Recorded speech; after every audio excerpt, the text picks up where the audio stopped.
mwingine ni al-Imam Abu Bakr Ahmad bin Ibrahim al-Ismaili. Kuna al-mustakhrajat mustakhraj al-Ismaili. Huyu Abu Bakr Ahmad bin Ibrahim al-Ismaili ana kitabu cha I'tiqadu A'immat al-Hadith. Ndio kitabu sasa akizungumzia aqida ya as-salaf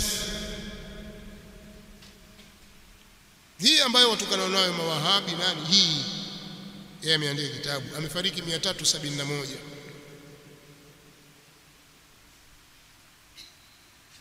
Al-Imam Ibn Kathir alipomzungumzia huyu akasema al-faqih al-imam al-hafiz ahad kubara ash-shafi'iyyah fiqha wa hadithan wa tasnifa.